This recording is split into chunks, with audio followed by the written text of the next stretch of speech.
Vamos a seguir nuestro estudio de Romanos capítulo 12. Romanos 12. Vamos a leer una vez más el capítulo. Y en la semana, si desean, así para tenerlo fresco en sus mentes, pueden estar leyendo el capítulo 12 de Romanos.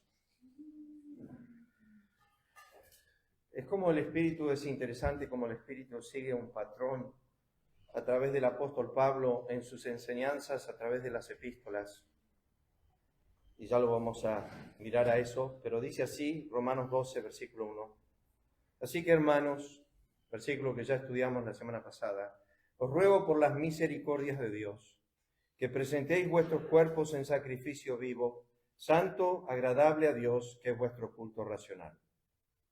Este es el texto que vamos a mirar hoy. No os conforméis a este siglo, sino transformaos por medio de la renovación de vuestro entendimiento, para que comprobéis cuál sea la buena voluntad de Dios, agradable y perfecta. Digo pues, por la gracia que me es dada a cada cual que está entre vosotros, que no tenga más alto concepto de sí del que debe tener, sino que piensa de sí con cordura conforme a la medida de fe que Dios repartió a cada uno. Porque de la manera que en un cuerpo tenemos muchos miembros, pero no todos los miembros tienen la misma función, así nosotros, siendo muchos, somos un cuerpo en Cristo y todos miembros los unos de los otros. De manera que, teniendo diferentes dones según la gracia que nos es dada, si el de profecía, úsese conforme a la medida de la fe, si el de servicio en servir, o el que enseña en la enseñanza, el que exhorta en la exhortación, el que reparte con liberalidad, el que preside con solicitud, el que hace misericordia con alegría. El amor sea sin fingimiento. Aborreced lo malo, seguid lo bueno. Amaos los unos a los otros con amor fraternal. En cuanto a honra, prefiriéndoos los unos a los otros. En lo que requiere diligencia, no perezosos. Fervientes en espíritu, sirviendo al Señor. Gozosos en la esperanza.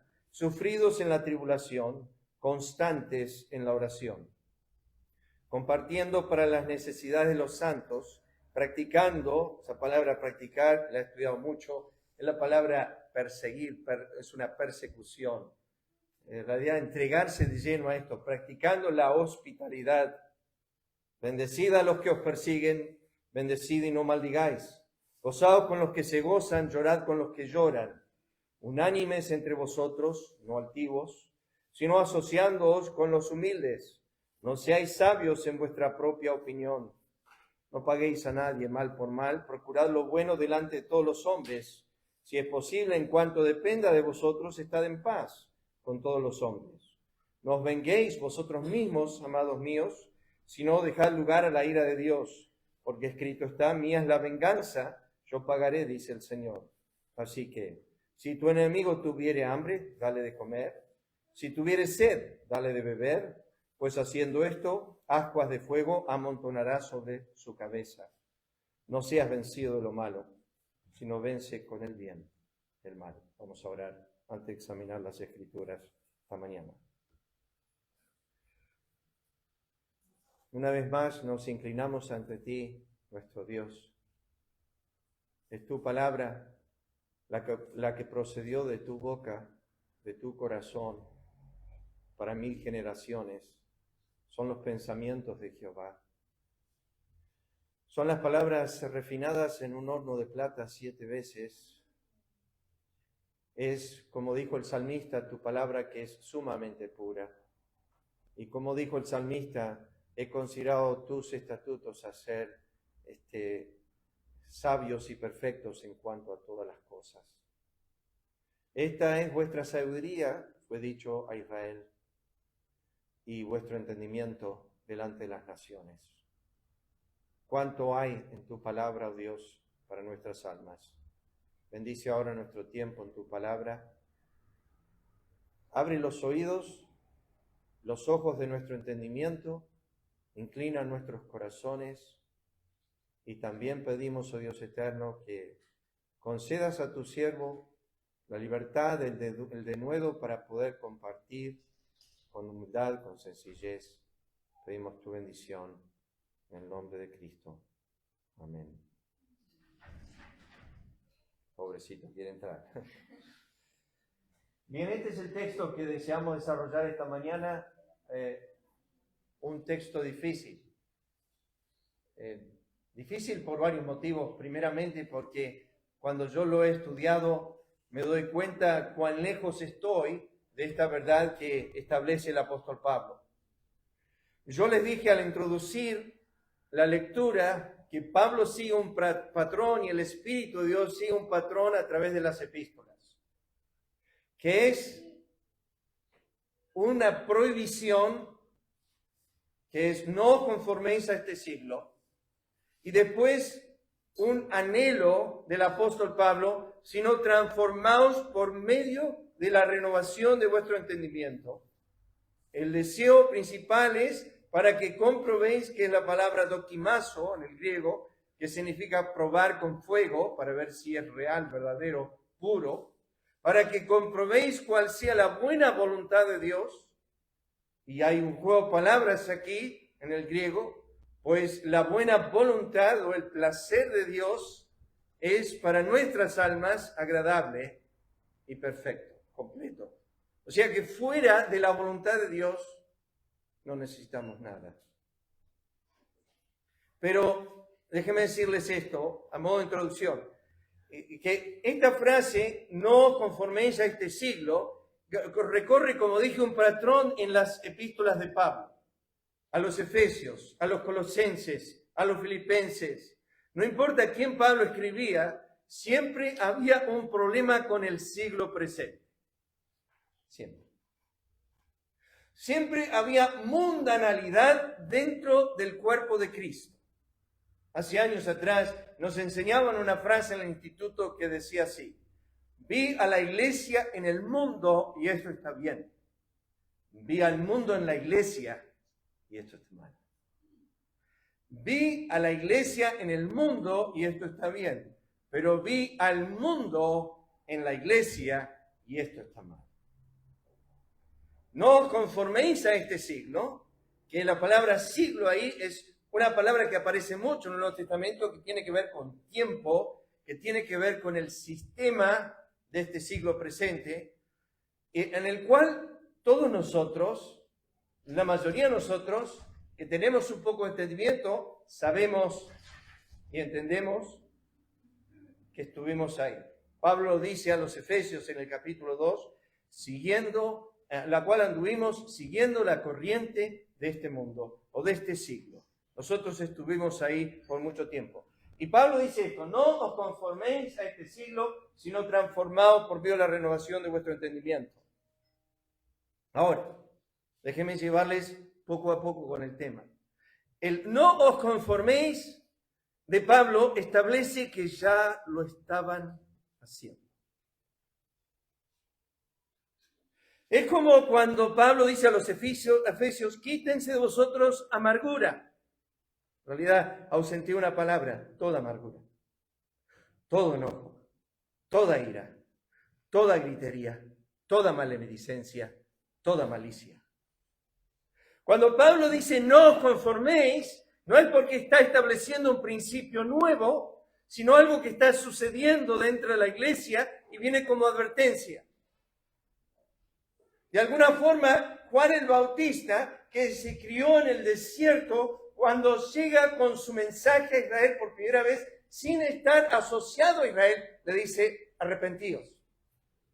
Y uno dice: ¿cómo puede ser que no teniendo comunión con Israel, ni estando con Israel, sabía que ellos necesitaban arrepentirse? Bajo el obrar de Dios, en la percepción de este profeta, sabía que Israel necesitaba arrepentimiento. Y cuando estudiamos las Escrituras del Antiguo Testamento, observamos esto una y otra vez. Pero aquí el apóstol dice: no os conforméis, porque había un conformismo ya en la iglesia de Roma. Es como cuando escribió a los Efesios, a los Colosenses, la siguiente frase: haced morir lo terrenal en vosotros. Estaba sucediendo en la iglesia de Colosa: fornicación, impureza, pasiones desordenadas, malos deseos, avaricia. Pablo está diciendo: miren, no se acerquen a esto. No estaba diciendo eso. Estaba diciendo: esto es lo que está pasando con ustedes. hay fornicación, hay impureza, hay pasiones desordenadas, hay malos deseos, hay avaricia, que es idolatría. A los colosenses le dice, no mintáis los unos a los otros. Está remarcando esta verdad. Y la verdad es que está presente con nosotros. O sea que mentir, impureza, pasiones desordenadas, malos deseos, avaricia, es la tendencia normal del mundo. Eso es lo que está dentro del mundo. Y debería ser que en nuestras vidas como creyentes esto esté ya algo que esté alejado de nosotros, pero Pablo dice, no os conforméis. Y acá viene la definición, no me acuerdo si es de MacArthur o no, conformarse. Déjenme leerles esto rápidamente, no la expresión en el griego. Se refiere a una expresión exterior que no refleja lo que hay en lo interior. O sea, tú eres hijo de Dios, pero por fuera no se ve. No estás reflejando por fuera lo que hay por dentro. Mirad cuál amor nos ha dado el Padre, dice la Escritura, que seamos llamados hijos de Dios. Y si somos hijos de Dios, como dice Efesios capítulo 5, versículo 1, sed pues imitadores de Dios como hijos amados. O sea que la manifestación clara de un creyente lamentablemente se ve en su vida externa.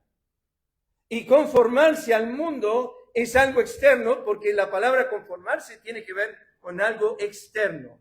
Sigo leyendo la nota. Se utiliza para referirse al hecho de disfrazarse o fingir, concretamente siguiendo un patrón o esquema preestablecido. También conlleva la idea de ser transitorio, impermanente e inestable. O sea, lo que tú intercambias o lo que agregas al mundo, y la idea de conformarse es que el mundo nos aprieta a un molde, a un sistema. Lo interesante de todo esto, vuelvo al texto un segundo. Lo interesante de todo es que el verbo no conforméis y transformar, estos verbos, interesante es que son imperativos en voz pasiva. Y les voy a explicar lo que significa eso. Estar en voz pasiva significa que ninguno de los dos lo hacemos nosotros. O sea, es como yo decirles, yo voy al almacén. Eso está en una voz activa, yo fui al almacén. Pero voz pasiva sería decirlo así, yo fui llevado al almacén. Hubo otro agente que me llevó. Conformarse al mundo, hay varios agentes alrededor de esto. Satanás, mi carne y el mundo mismo. Y transformarse por medio de la renovación de vuestro entendimiento, tan solamente Dios. Lo vamos a ver aquí. O sea que en el versículo que Pablo está desarrollando, dice, cuando no conforméis, está diciendo, no dejen que Satanás llene vuestros corazones. Lo que pasó con Ananías y Zafira en Hechos capítulo 5. Cuando Pedro mira a Ananías y dice, ¿por qué dejaste que Satanás llene vuestros corazones? Para mentir al Espíritu Santo. Ahí está Pedro mirando al Señor y diciéndole en Mateo 16, tú eres el Cristo, el Hijo del Dios viviente. Y unos minutos más tarde el Señor dice, yo tengo que ir al Calvario. Y en ese momento Pedro dice, nunca tal aconteja que tú vayas a la cruz. Y Jesús se dio vuelta, miró a Pedro y esta vez no dijo, mi Padre te lo ha revelado, sino que el Padre mentira ahora está acá. Y lo mira a Pedro y dice, quítate delante de mí, Satanás. Porque no pones la mira en las cosas de Dios, sino en las de los hombres. Y Pedro, este apóstol de Cristo, el cual Dios utilizó en unos años más adelante en la iglesia primitiva para traer el evangelio a los judíos y luego a los gentiles en Hechos capítulo 10, y que él iba a abrir la puerta a los judíos y la puerta al evangelio a los gentiles, Pedro en un instante estaba hablando por el Espíritu del Padre y exaltando a Cristo, y en otro momento estaba queriendo impedir la obra más gloriosa de Dios en Cristo, que era el Calvario. Y Cristo miró a Pedro y le dijo, quítate de delante de mí, Satanás, porque no pones la mira en las cosas de Dios, sino en las de los hombres. ¿Qué quiere decir con eso? Pedro fue llevado. No es que él venía pensando, meditando, diciendo, esto es lo que yo voy a decir cuando el Señor diga esto. No, fue una cosa instantánea. Cristo habló con el Padre del pensamiento. Cristo dirigió su palabra al Padre del pensamiento. No dijo, Pedro, ¿qué haces? Dijo, quítate delante de mí, Satanás. Pedro no estaba, en ese momento estaba siendo llevado en lo que estaba pensando. Pedro no era que él estaba pensando esto, sino que en un instante Satanás llegó a su corazón. Es como dice Efesios 4, versículo 27, no deis lugar al diablo. Es como pasó con Ananías. ¿Por qué ha dejado que Satanás llene vuestros corazones para mentir al Espíritu Santo? No nos damos cuenta cuán sutil es el diablo. Es tan sutil que cuando Jehová habla con Job en el capítulo 40, llegando a los últimos versículos, le habla de un animal que se llamaba Leviatán y le dice, Leviatán es el rey de todos los soberbios.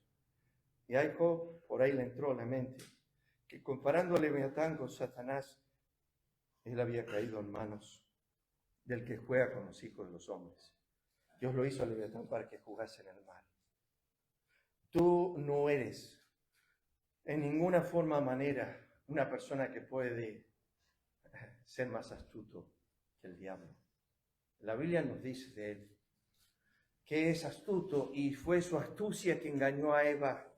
Y es el engaño uno de los instrumentos más grandes que él utiliza. Que Pablo luego le dice a los Corintios en el capítulo 11 que sus ministros aparentan como ministros de justicia, pero se visten como ángel de luz, pero son engañadores. Van de mal en peor, engañando y siendo engañados. Tienen una apariencia de piedad, pero niegan la eficacia de ella, dice la Escritura. Y aquí Pablo está diciendo, no os conforméis a este siglo, sino transformaos por medio de la renovación de vuestro entendimiento. Lo que quiero decir es que cuando la palabra conformar tiene como raíz una voz pasiva, que significa que alguien detrás te está llevando a esto. Alguien detrás te está llevando a esto. Yo sé que están tus deseos, están tus pasiones, están tus anhelos. Todo eso está regenerados de Dios. La pregunta esta mañana es, ¿cuántas cosas te ha moldeado el mundo? Que lo haces casi sin pensar. Sin pensar. Interesante que aparece 2 veces en el Nuevo Testamento esta palabra conformar. La primera es Romanos capítulo 12, versículo 2, y se los voy a leer, dice así, no os conforméis a este siglo, o sea, lo que ellos son, el mundo presente. Pero 1 Pedro 1:14 dice, no os conforméis a los deseos que antes tenías, estando en vuestra ignorancia, o sea, lo que yo fui. Entonces, las 2 veces que aparece en el Nuevo Testamento es para primeramente decir, no seas como ellos, y no seas como tú eras. No vuelvas a lo que eras cuando eras tu ignorancia. No te conformes a los deseos que tenías antes. No sigas así. Y me hace recordar, y lamentablemente lo llevo a esta ilustración, me hace recordar al apóstol Pedro. De nuevo Pedro, pobre Pedro. Jesús había resucitado a los muertos y Pedro estaba desanimado y miró a sus colegas, apóstoles, 7 de ellos en total, y le dice, voy a pescar. Y ellos dijeron, nosotros vamos contigo. Y volvió a hacer lo que antes hacía en su ignorancia. Sin fruto, pescó toda la noche. Y cuando Jesús se paró a la orilla del mar, dije, hijitos, ¿tenéis algo que comer? Pero no, hemos pescado toda la noche. No tenemos nada. El Señor dijo, echad la red a la derecha. A ver, ahí van a sacar algo. Y la gran pregunta, las 3 veces que el Señor le pregunta a Pedro, ¿me amas más que estos? Nadie sabe si está preguntando en cuanto a los discípulos o en cuanto a los peces. Si ha vuelto a pescar, a él hacer lo que antes hacía en su ignorancia y que fue llamado de esa vida de ignorancia, y él es el que escribe. No os conforméis a los deseos que tenías antes en vuestra ignorancia. A volver a eso, me gustaba hacer esto. Esto es lo que realmente me apasionaba. Primeramente, Pablo dice a los romanos, no os conforméis a este siglo, es no hagan lo que ellos hacen. Y segundo, no se metan al molde de ellos. Y segundo es, más cercano, Pedro dice, no hagan lo que ustedes hacían antes. ¿De dónde sale todo este concepto? Bueno, miren algunas traducciones, otras traducciones de este texto. No se amolden al mundo actual, sino sean transformados mediante la renovación de su mente. No imiten las conductas ni las costumbres de este mundo, más bien dejen de que Dios los transforme en personas nuevas al cambiarles la manera de pensar.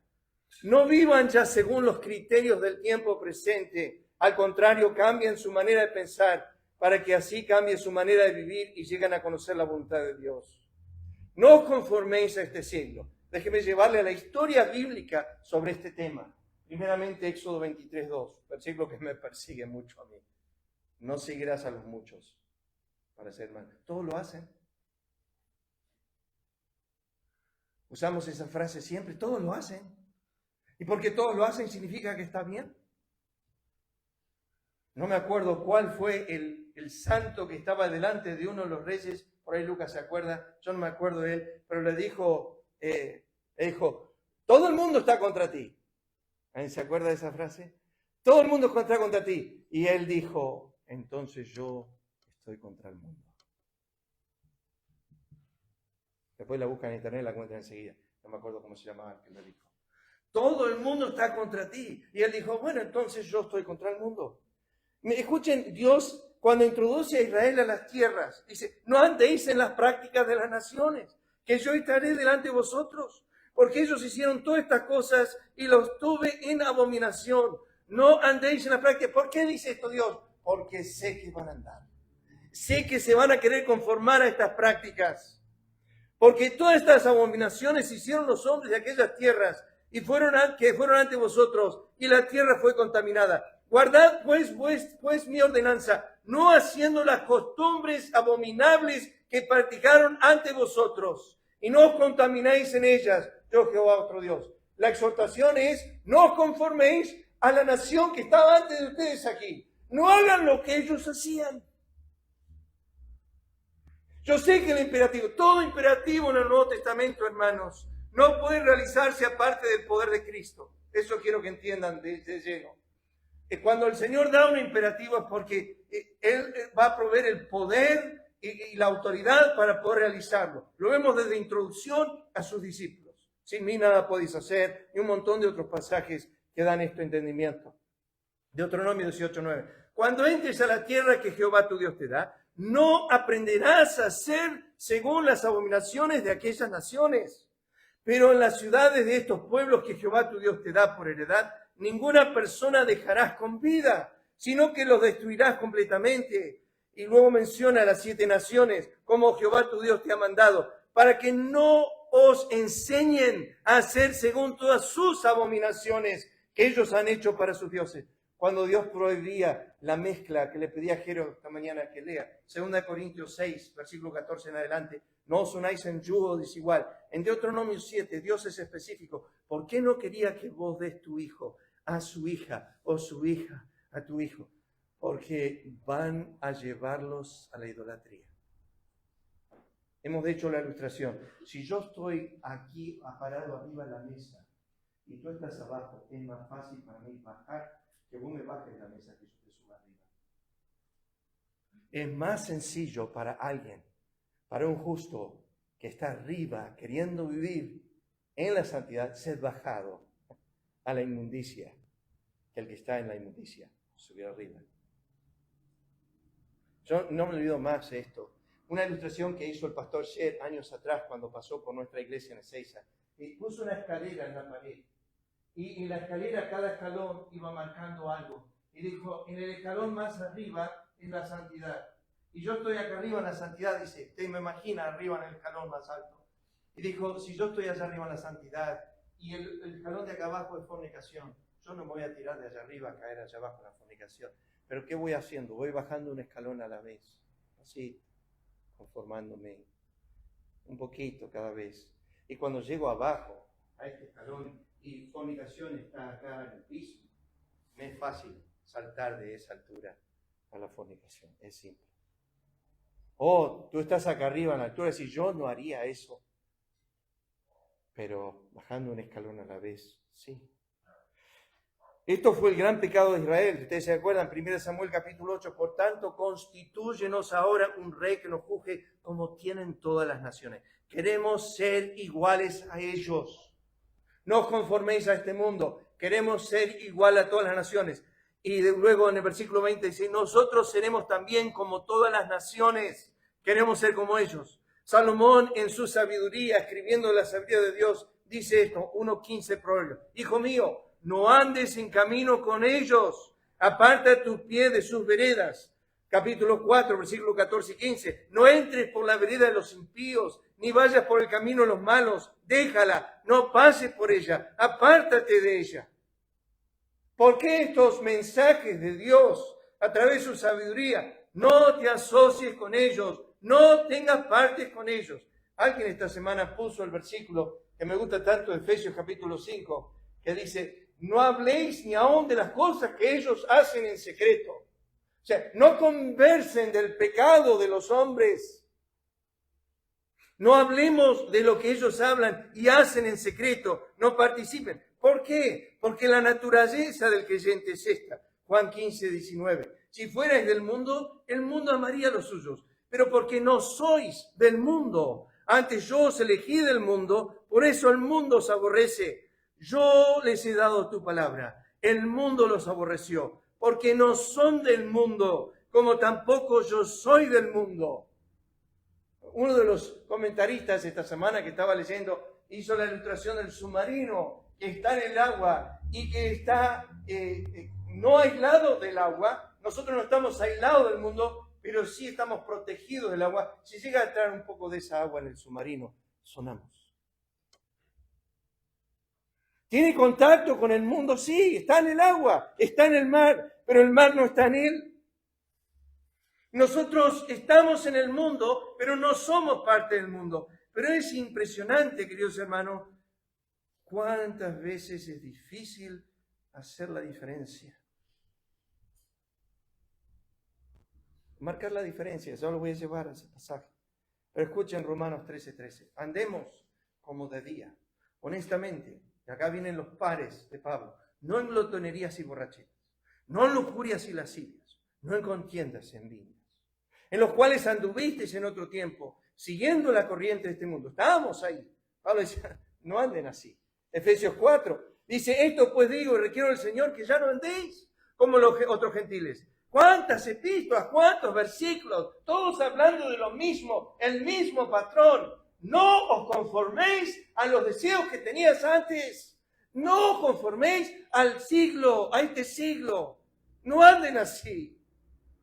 Es el patrón. Oh, Pedro escribe algo profundo de esto. Basta ya el tiempo pasado de haber hecho lo que agrada a los gentiles. Ustedes estuvieron ahí, todos se reían cuando te bajabas una cerveza entera, cuando hablabas con todos los hombres de cuántas mujeres te acostaste en la semana y todos se reían. ¡Wow! ¡Qué hombre, qué macho!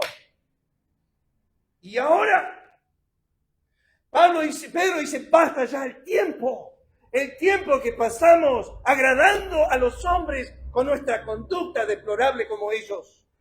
Pero dice, andando en lascivia, concupiscencia, embriagueces, orgías, disipación y abominables idolatría. Escuchen lo que el mundo nos mira. A esto les parece cosa extraña que vosotros no corráis con ellos en el mismo desenfreno de disolución en su traja. Nos mira y dice, ¿por qué no haces lo mismo?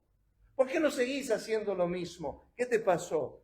Juan escribe y dice, no améis al mundo, ni las cosas que están en el mundo. Si alguno ama al mundo, el amor del Padre no está en él, porque todo lo que hay en el mundo es un resumen perfecto. Lo deseó la carne, lo deseó los ojos, y la vanagloria de la vida no proviene del Padre, sino del mundo. El mundo pasa y sus deseos, pero el que hace la voluntad de Dios permanece para siempre. Hermanos míos, no os extrañéis si el mundo os aborrece. Ahora la ilustración, una ilustración sencilla, es el justo Lot. Es un trágico ejemplo en el Antiguo Testamento de un creyente que se fue moldando poco a poco al mundo. Y eso le costó mucho, casi todo. ¿Se acuerdan? Primero dice la Escritura en Génesis 13:10, no puse los versículos, pero lo pueden ir viendo. Fue acercando sus tiendas a Sodoma, fue paso a paso, despacito. Luego se trasladó a Sodoma mismo. Y poco tiempo estando en Sodoma, se apoderó de él y perdió su testimonio ante los paganos, incluso ante su propia familia. Cuando dijo y quiso decirle a su familia que Sodoma iba a ser destruida, no conmovió a nadie. Cuando cayó el juicio sobre Sodoma, Lot lo perdió todo. Abraham, el creyente apartado, el amigo de Dios, tuvo el ministerio más grande entre los paganos que Lot, el amigo del mundo. Había creado una amistad en Sodoma, que es difícil, hermanos, yo no lo entiendo perfectamente al tema, pero Santiago 4:4 dice, ¿no sabéis que vuestra amistad con el mundo es enemistad con Dios? Si me constituyo amigo del mundo, me constituyo enemigo de Dios. No lo entiendo profundamente porque sé que muchas veces existe el espíritu de mundanalidad en mí. Pero ¿quién nos libra de esa conformidad al mundo? Bueno, creo que es lo que dijo Mauricio esta mañana en su testimonio de alabanza. Y él lo dice muchas veces, Mauricio lo dice muchas veces, lo publica muchas veces cuando pone en el grupo sus pensamientos, que tengamos una visión de él. ¿De quién? Pablo recién terminó de hablar del Evangelio y de su gloria y de su justicia y de su amor y de toda la misericordia en el Evangelio. Y ahora escribe a los Gálatas y les dice esto, el cual se dio a sí mismo por nuestros pecados, no para librarnos del pecado, dice para librarnos del presente siglo malo. ¿Qué quiero decir con esto? Si para vos Cristo fue solamente un pasaje al cielo y un perdón de todos mis pecados, pero puedo seguir coqueteando con el mundo y haciendo lo que yo quiero aquí, entonces entiendo que no entiendo el Evangelio. Porque cuando Cristo murió, no murió meramente para quitar mis pecados, murió para librarme del presente siglo malo. O sea que su cruz hace que yo no quiera estar ahí. ¿Cuán profundo es la obra de la cruz? Pablo dijo, lejos esté de mí gloriarme, sino la cruz de nuestro Señor Jesucristo, por quien el mundo, ese mundo que quiere que yo me conforme a él, el mundo me ha crucificado a mí y yo al mundo. Esto está tan gloriosamente ilustrado en Israel en el Mar Rojo. Llegaron al Mar Rojo y estaba el agua. Egipto venía atrás. Dios abrió las aguas del Mar Rojo. Israel se introdujo por el Mar Rojo y cruzaron al otro lado. Egipto venía atrás y Egipto entró al Mar Rojo que había entrado Israel. Pero Moisés levantó la vara y el agua vino, cubrió a Egipto y mató a Egipto. Y Pablo dijo, en el Mar Rojo, Egipto murió a mí y yo a Egipto. Cuando Cristo murió en la cruz, hizo que el mundo muera a mí y yo al mundo. No solo yo morí crucificado con él, Gálatas 2:20, sino que Gálatas 6:14, el mundo murió a mí y yo al mundo. Y tú te preguntas, ¿por qué es que Pablo tan enfáticamente dice, no os conforméis a este mundo? Es porque la visión de un creyente genuino de la cruz es, él vino a librarme del mundo. Él vino a librarme del mundo. Su muerte en la cruz fue para quitarme, librarme del presente siglo malo. Cuando escribe a Tito, escribe lo mismo, palabras diferentes. La gracia de Dios se ha manifestado para salvación a todos los hombres, enseñándolos que renunciando a la impiedad y a los deseos mundanos, vivamos en este siglo sobria, justa y piadosamente. Te conocen ya sea en el trabajo o donde sea, por ser creyente. O alguien dice, él va a la iglesia. ¿Vos vas a la iglesia? No te ayuda en nada. ¿Qué clase de testimonio tengo? ¿Qué clase de testimonio tengo? El medio de gracia que Dios utiliza, uno de los medios de gracia, Ezequiel 44:23. Yo sé que me remonté muy lejos aquí, pero déjenme leérselo para que entiendan.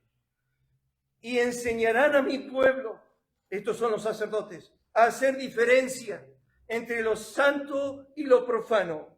Y les enseñarán a discernir entre lo limpio y lo no limpio. ¿Saben cuántas veces en mi ministerio en Ezeiza, gente joven se acercaba y dice, esto está bien o está mal? ¿Puedo hacer esto o no lo puedo hacer?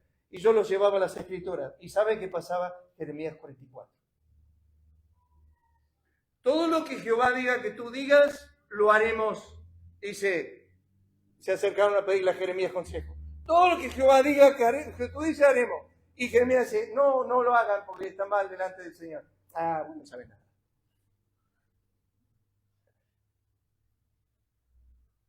La Biblia dice que Israel pecó en esto. Los sacerdotes, conforme a Ezequiel 20:26, no supieron discernir entre lo santo y lo profano, entre lo limpio y lo no limpio. Está mal escuchar este tipo de música, pastor. Está mal escuchar este tipo de cosas. Que música es una tremenda influencia. Yo no sé a qué llamas tú la música diabólica. No sé. Por ahí tenés categorías, esto es diabólico, esto no, esto es de Dios, esto no es de Dios, yo no sé. La Biblia dice en Isaías 14 que Dios echará al diablo con el sonido de sus arpas. A él y su música. ¿No me parece raro que no diga a él y su lascivia, a él y su engaño, a él y sus mentiras? Qué raro que a él y sus homicidios, porque es un homicida al principio, dijo Cristo, es padre de mentira. No, cuando Dios dice lo que voy a echar al infierno es tu música. Tu música. ¿Qué música genera el diablo? Que para Dios es tan abominable. Yo sé que me remonto hace muchos años atrás, pero había un grupo en Estados Unidos que se llamaba Kiss, que significa en inglés beso, pero eran las siglas K-I-S-S, que en inglés esas siglas representaban lo que se llamaba el grupo. Knights, era la K, que es caballeros, en servicio de Satanás. Caballeros en servicio de Satanás. Uno de ellos decía que iba a los cementerios para buscar doctrina de demonios, para imponer dentro de su música y letra. Luego tú dices, la música es amoral, no tiene sentido, la música no importa. Sí, la música tiene importancia porque en el Salmo 137, los israelitas, cuando Babilonia les dijo, cantarlo las canciones de Jehová, ellos dijeron, no cantaremos canción de Sión en tierra extraña. Sin embargo, la iglesia se la ha diseñado en este tiempo presente para tomar la música, la letra, el ritmo y todo lo que ustedes quieran y traerlo a la iglesia. Y nos hemos tan acostumbrado a todo que hemos hecho un conformismo al mundo en la iglesia y cuando entra alguien dice, pero más o menos es lo mismo que nosotros escuchamos. Está bueno, es igual. Esa alabanza nosotros la tenemos, pero es palabra impía, ustedes la tienen con letra cristiana. Además, surgió al lado del grupo Kiss, un grupo que se llamaba en inglés Striper. Y yo discutía esto con muchos de mis compañeros del Instituto Bíblico, porque tenía varios compañeros míos que escuchaban a esta banda llamada Striper. Se vestían igual que Kiss. Y ellos tenían un lema, cantamos rock a nuestra roca, que en inglés es un juego de palabras. En inglés dice así, we sing rock to our rock. Cantamos rock a nuestra roca. ¿Importa la música? Bueno, hay todo un estudio sobre eso. No estamos acá para dar ese estudio. El sistema mundial persigue al menos 4 objetivos. Esto lo saqué de una página que uso mucho que se llama Precept Austin. El sistema mundial persigue al menos 4 objetivos principales que puedo resumir en 4 palabras. Dice, fortuna, fama, poder y placer. En primer lugar, la fortuna, el dinero. El sistema mundial se mueve por el dinero, se alimenta del materialismo. En segundo lugar, la fama. Es un sinónimo de popularidad. En tercero, el poder. Se trata de tener influencia, mantener el control sobre personas, grupos, empresas, lo que sea. Y finalmente, el placer. Son todas cosas temporales, momentáneas, pasajeras, que el mundo sí te puede poner en ese molde todos los días. Pablo dijo, no os conforméis a este siglo. No os conforméis a este siglo. No dejen que el mundo los moldee. No dejen que Satanás llene sus corazones de este pensamiento, de aquel pensamiento. Sino transformaos, que es otra vez voz pasiva. Es Dios obrando. Y lo voy a mostrar porque es Dios obrando. Porque la siguiente frase es interesante. Por medio de la renovación de vuestro entendimiento. Mucho del entendimiento en las Escrituras. Déjeme llevarle. Esta palabra transformarse es la famosa palabra metamorfosis. Ustedes la conocen en biología. Es cuando el gusano pasa a ser, ¿qué? Mariposa. Saben que tú no debes mirar a un creyente esta mañana y decir, qué desastre que sos. Deberías leer en su vida esto, que está sucediendo una metamorfosis. ¿Qué quiero decir con eso? Que hay un cambio paulatino y va habiendo cambios. No soy lo que fui, no soy lo que deseo ser, pero por la gracia de Dios no soy en este momento lo que yo era años atrás. O sea, ese cambio, y es un cambio interno que se va mostrando exteriormente. Y por eso les quiero mostrar algunas cosas en cuanto a esto. Déjenme saltar la definición. Aparece en el Nuevo Testamento la palabra metamorfosis 4 veces. En Mateo 17:2 y Marcos 9:2, que es el momento cuando el Señor se transfigura delante de los discípulos. Y después aparece en Romanos 2:2, que es la que estamos estudiando, y 2 Corintios 3:18, transformado. Déjenme llevarles a esto. Se transfiguró delante de ellos y resplandeció su rostro como el sol y sus vestidos se hicieron blancos. O sea, lo que había en él internamente se manifestó externamente. Lo que él era, Dios glorioso, dejó que brille a través de su ser. No hizo eso siempre, pero en esta ocasión lo hizo. Se transfiguró delante de ellos. ¿Cuál es el contexto? Está en Lucas capítulo 9, versículo 28 al 36. Yo les cité los versículos, escúchenlos. Subió al monte a orar, y entre tanto que oraba, la apariencia de su rostro se hizo otra. Quiero decirte esta mañana, y ya estamos por terminar, quiero decirte esta mañana, que si no hay una metamorfosis continua, seguramente estás muy lejos del cuarto secreto de la oración. Cristo dijo, cuando ores.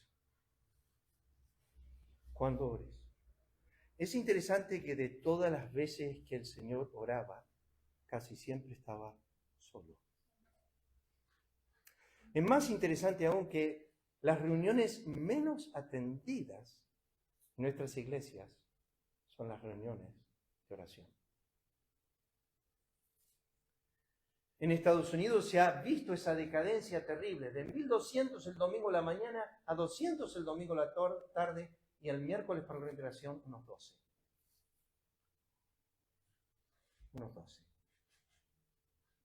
Yo me acuerdo que una de mis iglesias que me sostenía tenía 1200 a la mañana y yo quería predicar el domingo a la mañana, que no te podemos dar lugar ahí porque el pastor siempre enseña ahí. El domingo a la tarde, no, tampoco porque el pastor enseña ahí. Pero te damos lugar el miércoles. Aparecieron 12. Esa es la iglesia a la cual yo iba a predicar. 12 hermanos. Bueno, dijo, por lo menos sé que cuando nosotros nos reunimos a orar en Ezeiza, éramos unos 30. Spurgeon tenía la reunión los lunes en su iglesia. Y dice que se reunían aproximadamente 1000 para orar. ¿Qué quiero decir con esto? Que el tiempo que tú pasas en oración, orando por otros y llegando al trono de la gracia, y el tiempo que pasas, si eres por ejemplo, un David Brainerd que pasaba 8 y 9 horas orando y era tal el cambio que Dios producía en él. No, yo les digo, confieso esto, hermanos, que no creo que tú pases mucho tiempo en la presencia de Dios si te crees wow ante Él. Un hombre que ora mucho y está mucho en su presencia se ve como Isaías, muy vil. Se ve como Job, me aborrezco en polvo y ceniza. Se ve muy humillado. Yo puedo saber, y leímos este libro una vez con los hombres aquí el 9 de julio y con los hombres naufragados, y era el libro El poder de la oración por Ian Bounds. Y él dijo, largas oraciones en pública usualmente son cortas oraciones en privado. Largas oraciones en pública usualmente son cortas oraciones en privado. Yo no voy a decirte cuánto tiempo tú pasas en oración, pero es el lugar más necesario para tu alma y es cuando las cosas empiezan a transformarse. Subió al monte a orar y entre tanto que oraba, la apariencia de su rostro se hizo otra. El siguiente tema, Romanos 12:2, dice, por medio de la renovación de nuestro entendimiento. Tito utiliza esta segunda palabra que aparece solamente en Tito. Nos dice, por la renovación del Espíritu Santo. Escuchen, mi humilde opinión es que por el medio de gracia es su palabra dada y revelada, aplicada por su Espíritu en nosotros. Gente me dice siempre, yo quiero conocer la voluntad de Dios, y yo le hago la pregunta a estos jóvenes que venían y me decían, quiero saber la voluntad de Dios, pastor. Yo les preguntaba, ¿cuánto tiempo pasas en oración? ¿Cuánto tiempo pasas en la lectura? Es importante, es su palabra, es a través del cual Él nos habla. Pero es su palabra, es el medio que Él nos ha dado, que a través de ese medio el Espíritu de Dios renueva nuestras mentes. Teníamos un dicho con el pastor Ricardo años atrás, que a veces vamos a la Escritura a leerla y es como tomar un canasto de mimbre y meterlo en el agua, y cuando lo sacamos no juntamos nada de agua. Hacemos muchas veces eso cuando vamos a la lectura y leemos y pasamos, 15, 20, 30 minutos leyendo la Biblia y cerramos la Biblia y dicen, ni me acuerdo lo que leí. Pero algo sucedió. El Espíritu renovó tu mente con el pensamiento de Jehová. ¿Cómo puedes tú pensar, si lees Filipenses capítulo 2, haya pues esta mente que hubo también en Cristo Jesús? ¿Cómo puedes leer las Escrituras y seguir pensando lo mismo? Por eso Dios mandó al rey, por eso Dios le dijo a Josué, nunca se aparte de tu boca este libro de la ley. Por eso le mandó, ¿por qué le dijo de la boca y no del corazón? Porque de la abundancia del corazón habla la boca. Si tú estás mucho, y la palabra está mucho en tu corazón, es lo que vas a hablar cuando alguien se acerque a ti. Es lo que vas a hablar. La abundancia de la lectura, de las Escrituras. Dios le dijo al rey, leerás en él todos los días de tu vida. El salmista dijo, oh, cuánto amo yo tu ley, mi meditación de día y de noche. Es esa renovación continua. A través de las Escrituras Dios nos vivifica, Dios nos consuela, Dios nos anima, Dios nos alienta, Dios nos reprende, Dios nos exhorta, Dios nos amonesta. Es a través de esa obra del Espíritu Santo, renovado por el Espíritu de vuestro entendimiento, pensando como Dios piensa. Y la última vez que aparece es 2 Corintios 3:18. Y noten esto, mirando a cara descubierta la gloria del Señor, somos transformados de gloria en gloria en la misma imagen, y la gente sigue siendo el mismo por el Espíritu del Señor. O sea, tres aspectos: la oración, la palabra y la gloria del Señor. Y esto no es lejos del concepto del Antiguo Testamento. Moisés estaba en el monte con Dios y se veía en su rostro. Yo me acuerdo años atrás, crucé con un pastor amigo en un campamento y yo venía de jugar un partido de pelota y estaba recaliente porque habíamos perdido. Y yo me acuerdo ese momento. Y él venía y me dice, recién bajo del monte de Sión, me dice así. Medio orgulloso era, ¿viste? Pero me dice, recién vengo de orar. Y yo dije, yo recién vengo de perder y tengo una calentura encima.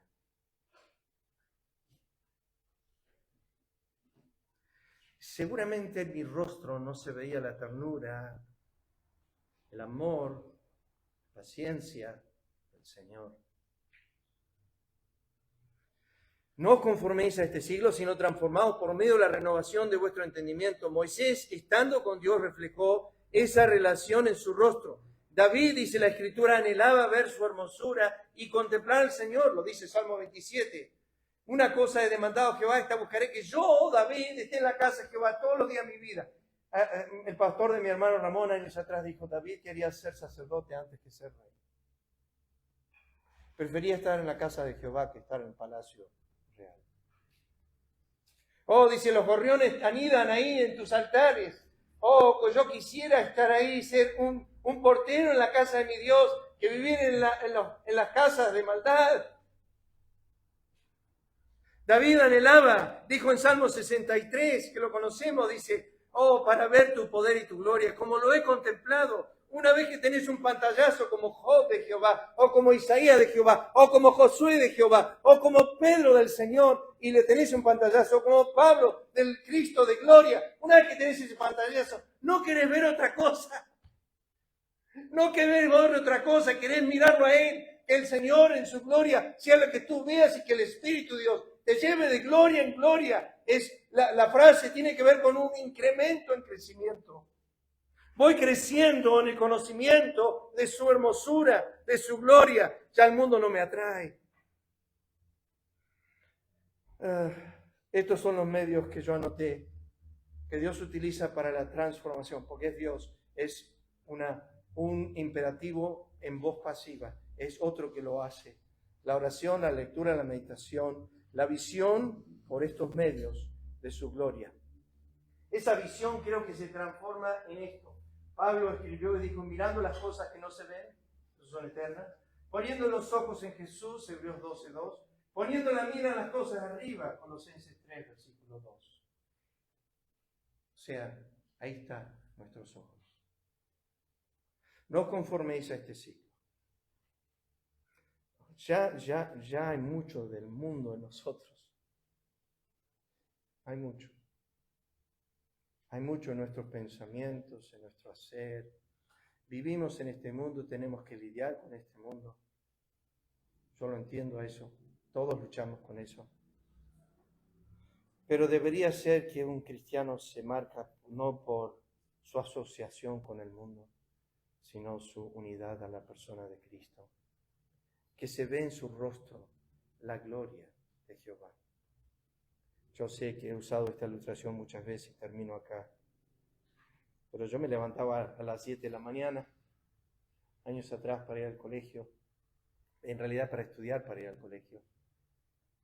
Y mi padre estaba afeitándose en el baño cantando. Él había estado levantado a las 3 de la mañana.